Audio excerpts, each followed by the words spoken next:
Welcome to the Late Night Gamer's opinion on Warfighter from DVG Games. I just want to, before I start rambling about the game, show you the components of the game. I didn't really show it in the gameplay to the full extent.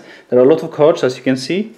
These stacks are incredible. This stack is incredibly high, and there are enemies and equipment and soldiers and skills.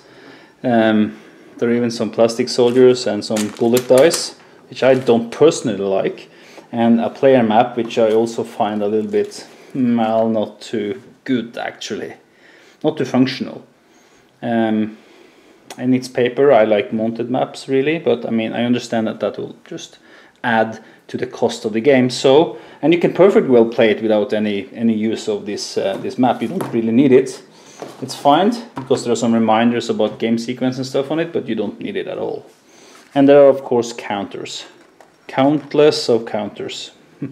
Experience counters, suppression counters, action counters, wound counters, and ammunition counters. All the red ones here are ammunition counters for different types of ammunition, different types of explosives, rockets, shotgun shells, you name it. So a lot of things, there's a lot of things going on in this game. So I'm just going to put the lid on. And this is a standard GMT game tray, not the deep ones from DVG, but from GMT, and it's packed. It's packed. I have to squeeze it a little bit to get it on, fully on. So put it in the game box.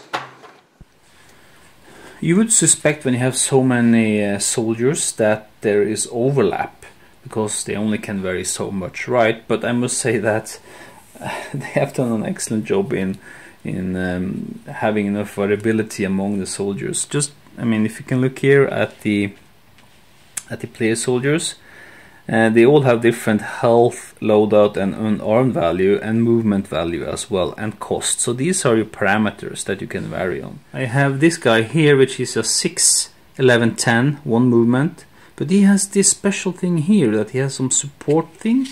And this guy is also 6, 11, 10. He has, well, different movement, but again he starts with 2 experience points. Another 6, 11, 10. This guy is a medic, and he can heal you better. So you see that even though these numbers may overlap, this special ability on the player soldiers does not. The non-player soldier, well, let me see. The way they vary the NPCs is not necessarily with these actions, and the movement value, but with this equipment. So he has an M4 carbine, and the M4 has certain statistics for hit and miss under certain circumstances. Let's see if I can find another one. Yeah, so this is another one. 321, completely different equipment set. So an MP5 carabine is dramatically different from M4. So they vary the NPC soldiers like that, and the squad soldiers are also varied. They are varied on this table here, which actually gives infinite of abilities or possibilities to vary. So that gives a tremendous variability, which is not only claimed but also followed through with the designs of the cards, at least as far as I can see. I'm really impressed by that. When I looked through the cards, I was really suspecting there was going to be a lot of redundancy. It's not. Well, this is the third game I featured, the third DVG game I featured on my channel, and I do that for a reason. I also played Field Commander Rommel, which I sadly don't have anymore, and Field Commander Napoleon, which is a massive, massive, massive game. Check it out if you haven't seen it.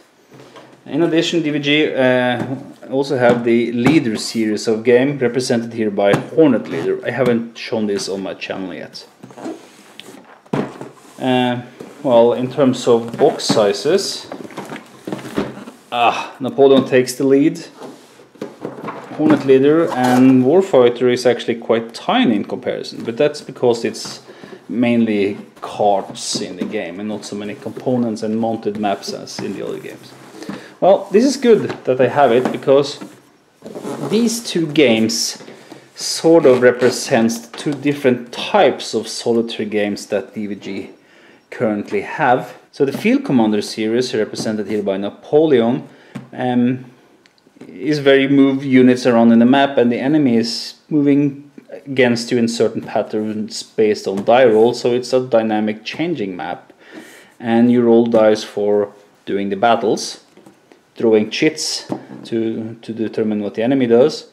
In Hornet Leader and the Leader series games, Hornet Leader, Phantom Leader, Apache, Thunderbolt Leader, Tiger Leader, you are equipping your airplane, submarine, whatever, depending on the game. In this game it's airplanes. You're equipping them before the mission with the weaponry you think you're going to use. You build your squad, basically, and you fly in and do your mission. So in that sense, I would say that the Warfighter is more in line with the Leader series of games.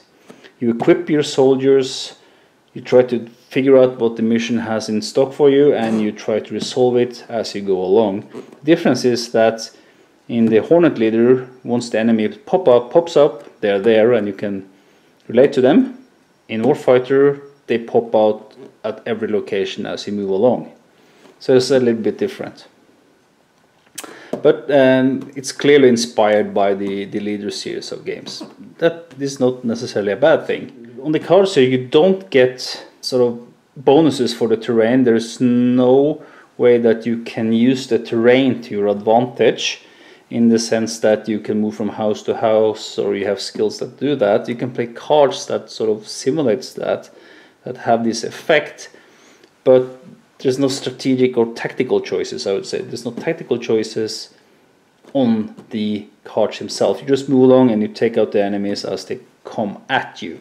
So basically you're trying to modify your die rolls. That's what this game is about. Modify die rolls. Same as the Hornet Leader. You want to modify die rolls. The Field Commander series, there's also movement on a bigger map. It's more strategic in that sense. So I wish that could be implemented somehow in Warfighter. It would make it even better. Having said that, it's right up there along with the Leader series of games, regardless of how you like the game or not. I really must give credit to DVG for doing a lot for solitaire wargaming. There's no company out there that can match the output of solitaire games that they are doing. It's fantastic. I applaud it. And Warfighter is a phenomenal game in that solitaire wargame series that they are doing. Top notch. Thank you very much, Dan Versen, for doing what you are doing. You will get my money almost every time. And Warfighter, top game. It's highly recommended if you like this type of games. Thank you all for watching.